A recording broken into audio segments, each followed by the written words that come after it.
काफ़ी बच्चे इस चीज़ में कंफ्यूज होते हैं कि यार मैं बैचलर्स के लिए जर्मनी जाऊं या मैं बैचलर्स पाकिस्तान से करके मास्टर्स के लिए जर्मनी आऊं।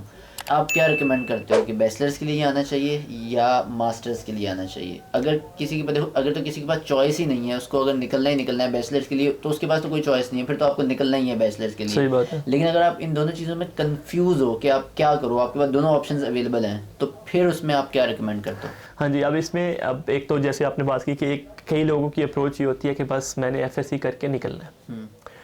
तो उसमें ये है कि फिर डेफिनेटली वो तो आपको पता फिर है तो कि निकलना, आना ही आना है। अगर आप कंफ्यूज हैं कि आपने आना है, लेकिन अभी आप चाहते हैं कि बैचलर्स करके जाऊं या मास्टर्स के लिए जाऊं, तो माइंड बनाने से पहले आपको कुछ 2-3 फैक्टर हैं जो गौर करने पड़ेंगे। डेफिनेटली मैंने आपको जैसे पहले बताया कि अगर आप पाकिस्तान में बैचलर्स करेंगे तो आप एग्जैक्टली 4 साल बाद बैचलर्स कर चुके होंगे।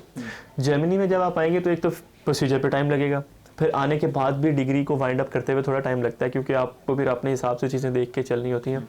लेकिन उसके बाद आप वो सारा कुछ कर चुके होंगे जो आपको आगे बहुत ज़्यादा हेल्पफुल होने वाला है। और आपको मीनवाइल थोड़ी स्ट्रगल भी ज़्यादा करनी पड़ती है इसमें कि आप बैचलर्स के दौरान आपको जॉब भी करनी है, आपको खुद को फाइनेंस भी करना है, और फिर डेफिनेटली मतलब ये एक वो वहाँ पे पाकिस्तान में जब आपको लगता है ना कि लाइफ मुश्किल होती है, लाइफ वो मुश्किल नहीं होती। मुश्किल सिर्फ डेफिनेटली आप अपनों से दूर होते हैं, वो बिजी होती है मुश्किल। हाँ, और अपनों से दूर होते हैं। और जो आपने बात की कि बिजी भी होती है, और एक टाइम के बाद जब आप आते हैं 1 महीने 2 महीने के बाद, ये खाना बनाना, ये लॉन्ड्री खुद करना, वो तो वैसे भी कोई इतना मुश्किल लगता ही नहीं है, क्योंकि आपकी एक वो आप आदत है इंसान किसी भी चीज़ के लिए, आपके लिए वो डेफिनेटली आपके घर वालों को लगता है कि या हमें भी आने से पहले लगता था कि कैसे मैनेज होगा। तो उसमें लेकिन अल्टीमेटली वो सारी चीज़ों से आप गुजरने के बाद वो मुश्किल नहीं होता। लेकिन वैसे चीज़ें डेफिनेटली आपको काफ़ी सारी मैनेज करनी होती है, तो रूटीन आपकी बिजी होती है। अगर आप ये है कि अगला जो आप आना चाह रहे हैं तो आपकी क्या सिचुएशन है, आप क्या सोच रहे हैं। अगर तो हाँ, इसमें बैचलर्स में आने के बाद ये है कि अगर आप एक बार आ गए तो आप फैमिली पे फाइनेंशियली इतना बोझ नहीं होगा। आप खुद अपने आप को फाइनेंस कर रहे होंगे, और आप खुद ब खुद एक फाइनेंशियली स्टेबल पोजीशन में होंगे। और आपकी एक ये है कि स्किल भी, वर्किंग स्टूडेंट के तौर पे अगर जॉब कर रहे हैं तो स्किल भी बन रही है, और फिर फ़ौरन ही आप स्विच भी कर सकते हैं, अपॉर्चुनिटीज़ का आपको पता लगता है। लेकिन फॉर एग्जांपल एक और बात कि आपने अल्टीमेटली जो टाइम इन्वेस्ट करना है ना अप्लाई करने में, बैचलर्स में थोड़ा सा स्टूडेंट कॉलिंग वाला फिनोमेना है, लेकिन उससे हट के जो अप्लाई करने का टाइम है, ये वो सारी चीज़ें हैं, वो समहाउ बैचलर्स और मास्टर्स की सेम है। तो अगर आपने उस टाइम थोड़ा सा रगड़ा खा लिया या फिर बैचलर्स करने के बाद खाना है, तो वो एक थोड़ा सा मतलब आपका ही डिसीजन है कि आप अगर तो आप चाहते हैं कि अगर सिर्फ अभी से फाइनेंशियली स्टेबल हो जाए, अपने आप को फाइनेंस करें, तो फिर बैचलर्स के लिए आ जाना चाहिए, और खुद थोड़ी सी एफर्ट ज़्यादा करनी पड़ेगी, लेकिन हो जाएगा। अदरवाइज मास्टर्स का एक तो एक्सपीरियंस आप अपना ज़्यादा बता सकते हैं। मेरी जैसे आपसे बात हुई तो आपको तो मतलब आपको तो अच्छा फैसला लगता है ये। और एक वन लास्ट थिंग कि आप अगर मास्टर्स के लिए आते हैं तो डेफिनेटली फिर आपको एक तो जैसे फॉर एग्जांपल लैंग्वेज में और वो सारी चीज़ें नहीं की होंगी। लेकिन एक और बात कि बैचलर्स करने के बाद अगर आप मास्टर्स के लिए आना चाहते हैं तो एटलीस्ट 1 साल या 2 साल जॉब करके हैं, जिसका आपको फ़ायदा हो रहा है अभी। एग्जैक्टली। बहुत अच्छी बात है कि दोनों, एक तो उन्होंने बैचलर्स का बताया। देखिए, अगर तो आप कंफ्यूज हैं ना कि बैचलर्स के लिए या मास्टर्स के लिए हैं, तो हसन ने बहुत अच्छा एक्सप्लेन कर दिया।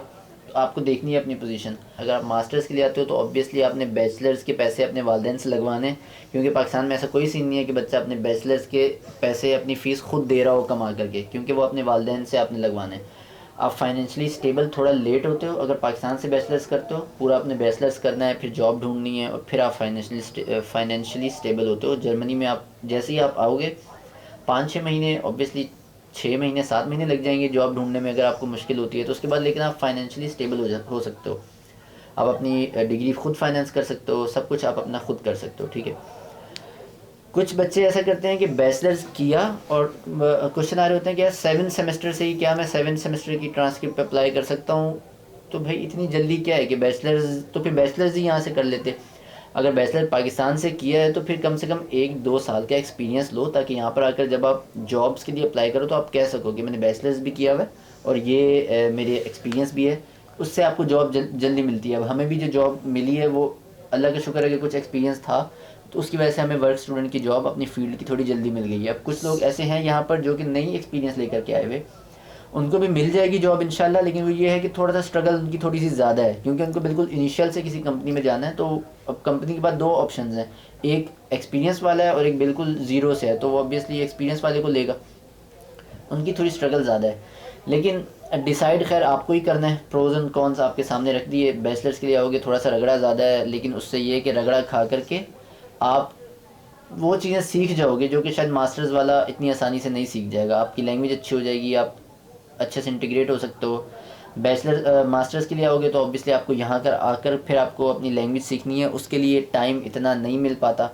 तो खैर डिसाइड ये आपको ही करना है एट द एंड। तो कोई ऐसा क्वेश्चन है जो कि हमने मिस कर दिया हो तो आप बिल्कुल पूछ सकते हैं मुझसे, और कोशिश कीजिएगा कि यूट्यूब की इसी वीडियो के कमेंट्स में ही पूछ लीजिएगा, क्योंकि ऑब्वियसली बहुत सारे क्वेश्चंस जमा हो जाते हैं फिर फेसबुक पे बहुत से जमा हो जाते हैं, इंस्टाग्राम पे तो बहुत मुश्किल हो जाता है one by one go through करना। तो आप एक जगह पर पूछेंगे तो वहीं पे जवाब भी देना आसान हो जाएगा। आप इसी कमेंट सेक्शन में पूछ लीजिएगा, मैं जो मुझे पता होगा मैं जवाब दे दूंगा, जो मुझे नहीं पता होगा ऑब्वियसली फिर मैं हसन की हेल्प लूँगा, और फिर हसन मुझे जवाब देंगे तो फिर मैं आपको जवाब दे दूँगा। सही बात है। और हसीब भाई के चैनल को सब्सक्राइब आपने ज़रूर करना है।